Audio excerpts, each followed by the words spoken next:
যে লোকের বেতন হচ্ছে অরিজিনালি 10 লাখ টাকা, সে দেখাচ্ছে 2 লাখ টাকা, বাকি 8 লাখ টাকার উপর ট্যাক্স ফাঁকি দিচ্ছে।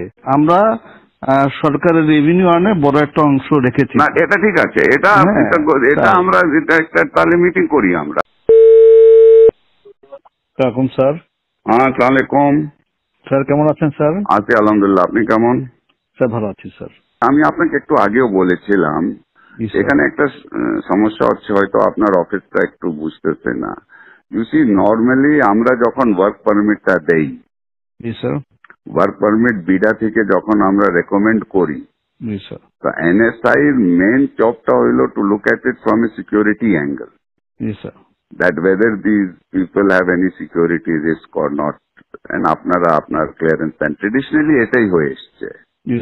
আর আমরা করতেছি কি, আমাদের একটা লেড আউট পলিসি না থাকলেও আমাদের থার্ড পার্টি যারা অনেক জায়গা হয় কি, স্পেশালি আপনার সফটওয়্যার কোম্পানিগুলিতে, তারা এখানে কন্ট্রাক্ট, গভর্নমেন্টের কন্ট্রাক্ট, অন্য কন্ট্রাক্ট পায়, তারা কিন্তু as workers they bring in not direct work permit people হিসাবে, they bring in as contract workers.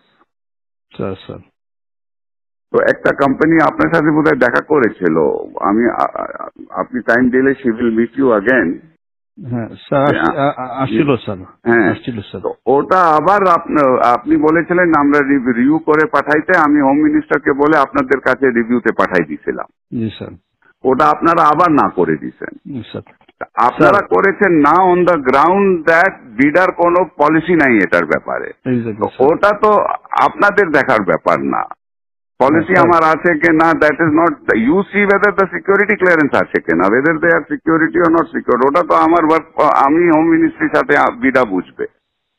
Sir ঠিক আছে স্যার। এখন স্যার আমি দু একটা আসপেক্ট একটু আপনাকে বলি। যে লোকটা ভাড়া দেখাচ্ছে 30,000 টাকা, বাট সে 3 লাখ টাকার বাসায় থাকতেছে, so he is not paying tax because he is showing 30,000 টাকা হাউস রেন্ট। 2,30,000 টাকার যে বাকি যে 3 লাখ টাকা যে বাসা থাকতেছে, যেটার জন্য এডিশনালি সরকারকে পে করার কথা, সে তো সেটা করছে না স্যার। তো এটা দেখার দায়িত্বটা কার? যে লোক, হ্যাঁ স্যার, এখন যে লোকের বেতন হচ্ছে অরিজিনালি 10 লাখ টাকা, সে দেখাচ্ছে 2 লাখ টাকা, বাকি 8 লাখ টাকার উপর ট্যাক্স ফাঁকি দিচ্ছে। এটা দেখার দায়িত্বটা হলো এনবিআর। এনবিআর ধরবে, তো এনবিআর তো ধরতেছে, এটা তো এনবিআর যে ইন্টেলিজেন্স আছে তারা ধরতেছে। না, ধরছে, অনেকগুলিকে ধরেছে, অনেকগুলিকে ধরছে, এয়ারপোর্টে আমরা আটকাই দিতেছি। স্যার, যে লোক আগে আসছে সে 8 লাখ টাকা বেতনে ছিল, এখন সে 2 লাখ টাকা বেতনে এখানে চাকরি করতেছে। তো বিদেশিরা এত দেশপ্রেমিক তো হয়ে যায় না যে আমার দেশে 8 লাখ টাকা বেতন ছিল 2 লাখ টাকা কাজ করবে। সুতরাং আমাদেরকে তো এইগুলো যখন অবজেকশন দিয়েছি, তখন সে তার বেতন আবার বাড়ায় 6 লাখ টাকা করেছে স্যার। তো সাম পয়েন্ট ওটা ঠিক আছে না, সাম পয়েন্ট এটা তাহলে আমরা বসি, let us sit down with NBR, everybody আমরা বসি, কিন্তু point is this responsibility basically is NBR. Sir, if NBR is not doing it, then you should point out to them that তোমরা করো। Sir এটা একটু হ্যাঁ, ওর দায়িত্বটা আপনি আপনার ঘাড়ের উপরে তো নিতে পারেন না। জি স্যার, আমরা না করতে পারলে ভালো হতো স্যার। তবে এই প্রসেসে আমরা সরকারের রেভিনিউ আনে বড় একটা অংশ রেখেছি। না, এটা ঠিক আছে, এটা আমরা এটা একটা তাহলে মিটিং করি আমরা আপনারা মিটিং করি, কিন্তু এই কেসে তো this is not the case.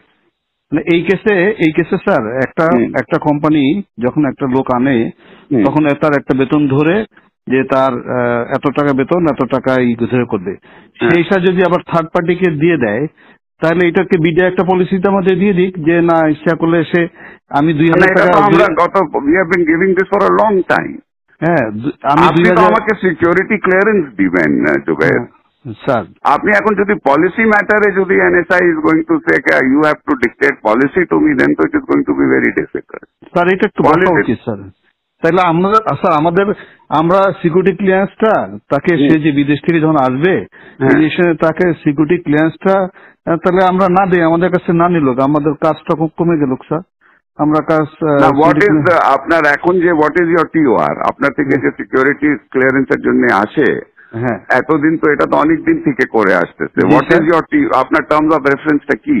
আমরা এটার ভিতর দেখি যে সে সরকারের মানে প্রথম কথা হচ্ছে যে সিকিউরিটি পার্সপেক্ট থেকে তার এমনি তার কোনো নিরাপত্তা হুমকি না। 2 নম্বর হচ্ছে যে কোনো ব্ল্যাকলিস্টে আছে কিনা। জি স্যার। 2 নম্বর হচ্ছে ইকোনমিক সিকিউরিটি পার্সপেক্টিভে সে সরকারের ফাঁকি টাকি দিয়ে কোনো জায়গা থেকে সরকারের ক্ষতি করছে কিনা, এটাও আমরা দেখি স্যার।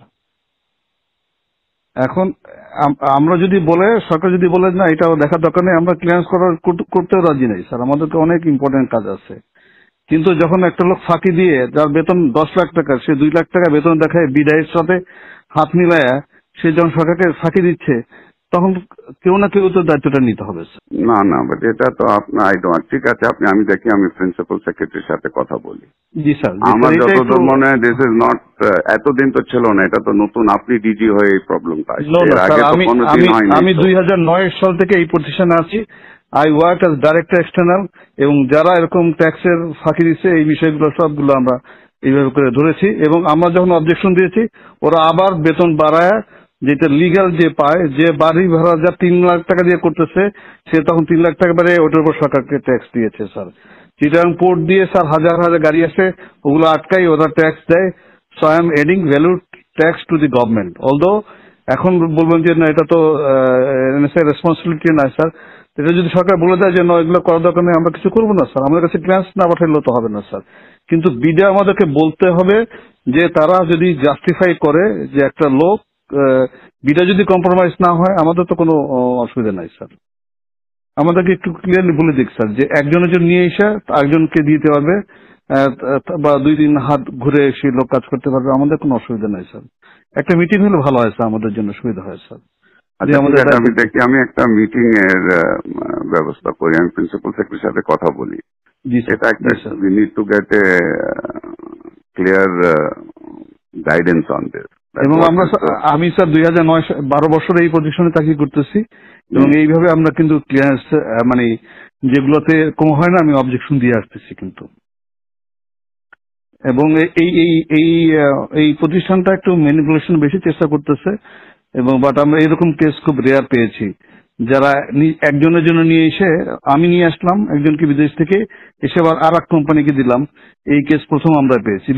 বিডা আমাদেরকে বলে দিক যে এইটাতে কোনো অসুবিধা নাই, আমরা সদস্য দিয়ে দেবো। বিডাও ক্লিয়ারলি বলে না স্যার। আর আপনাকে একটু জানাচ্ছি, BIDA is a compromise organisation sir. মানে ন্যাশনাল ইন্টারেস্টে শুনেন, আপনার NBR is also compromised organisation. Exactly sir, exactly. আপনার civil aviation is a compromised organisation.